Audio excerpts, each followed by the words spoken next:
Hey everybody, Jamie back with Heroic Scale Gamers. From buying your first box of minis and paint to being a competent player at the gaming table, we got you covered. I'm back with the next step in our process of our Harlequin boats. Last time, you guys, if you remember, we were working from basically stripped model to getting it prepared to start doing some finishing touches to it. So one of the things that we did before is we're going to show you the picture of what they looked like when we first got them. And then I'm going to show you exactly what it's going to end up as when it's done. So this is the actual finished boat here. And you can see what we've done is we've added some depth to the miniature by doing some panel lining with some line highlighting. And then we did gems, did a little work on the cockpit. This one actually has a pilot in it, so we had to do some work on the pilot. And that is pretty much the finished product. So we're going to show you all of the steps it took to get to this on our blue boat that we worked on last time. So what we're doing is basically it's called line highlighting. And what line highlighting is exactly what you think. You're going to be drawing lines onto the miniature to create depth in between the armor plates. And we start with there are two ways to do gray highlights on a black surface. There's warm and there's cool. Warm tend to be a little bit duller, almost making it look drab, whereas cool colors will be bright and vibrant. I have two different surfaces that are actually going to be black on this, and I'm actually going to show both. What we're going to do right now is the cool colors, which is what all the armor panels are going to be. So I start with some Eshin Gray from Citadel. A little bit up on our brush. You want to make sure that you thin the paint just slightly when you're doing this. And literally, we're just going to draw along all the hard edges, creating just a thin line of paint.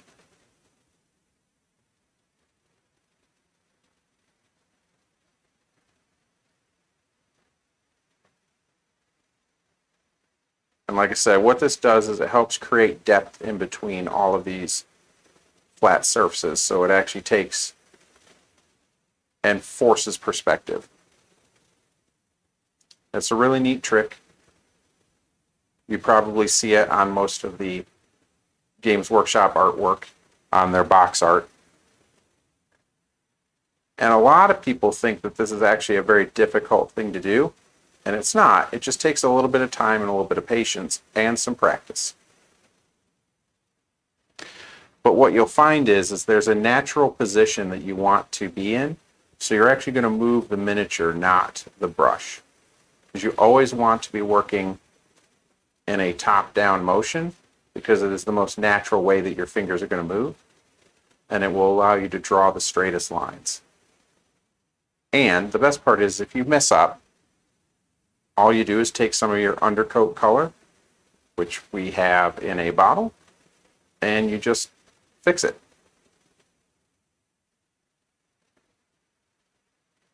Now, I like to use a wet palette because it allows me to keep my paint nice and wet, so that I don't have to always keep going back into the pot for more. What you can see as I rotate the model, it allows me to continue in just a nice straight line motion to create that panel lining.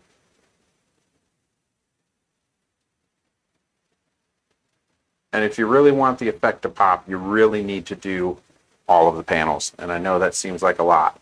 And a lot of people are like, holy cow, you're nuts.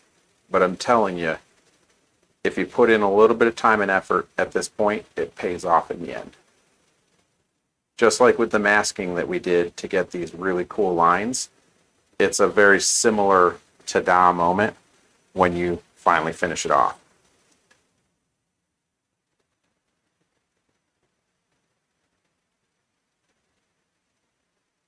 So there, so you can kind of see what I'm able to create. And And essentially, we're just going to kind of finish this panel off here, and then I'm going to move on to the next color so that we can actually show you what the finished product looks like.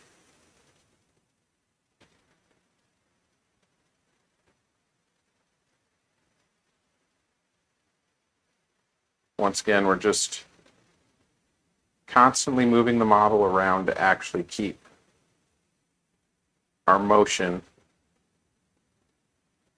easy and repeatable. Because that's the key to consistent painting, is just being able to do continuous motions as simply and quickly as possible.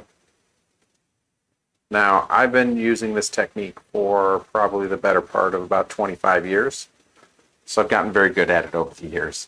The first couple times you try this technique, I can promise you it is not going to go on quite this smoothly, and it will take a bit of practice, but with just a little bit of practice, I think you'll be surprised at the final outcome. So once again, you can really get a look at those lines. So now what we're going to do is we're going to take some Dawn Stone. We're going to actually finish off the panel lining. Now, I like to draw paint directly from the pot, and when I do so, basically I use kind of an old crappy brush to do that so I don't ruin my good brushes. And at the end of every paint session, I make sure that I clean them thoroughly. And I use brush soap. It's not necessary, but I find I get the best results when I do so. So once again, now when you're doing this part of it, you're not actually drawing a line over the entirety of everything that you previously did. You're actually going to take and selectively choose parts of that panel, so it still leaves that darker color showing in some of the recesses.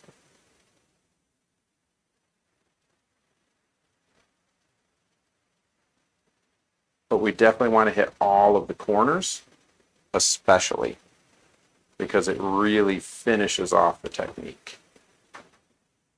So you can kind of look there and see what I'm talking about. So we're going to come in here and do the same thing up top. And right where this corner is, I want to make sure that we hit that nice and hard.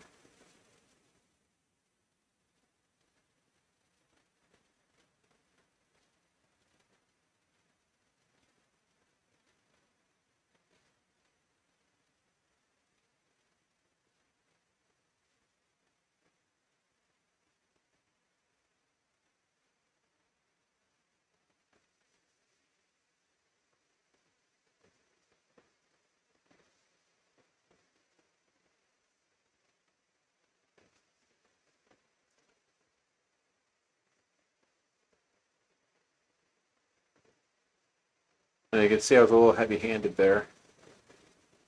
And that's not actually a problem, because that's actually really easy to fix. And I'm going to kind of show you how to do that here in just a second. I was really hoping that I kind of messed one up just a little bit, because corrections are something that you're going to find you're going to need to do when you're doing techniques like this. Sorry, try and get that a little better centered.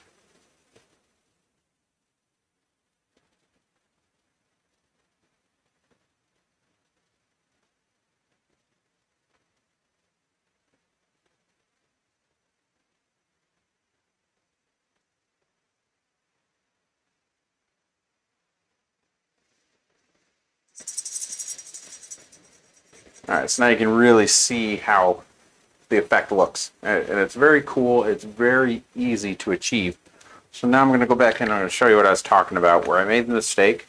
I just take a little bit of my undercolor, which was this black Pro Acryl primer.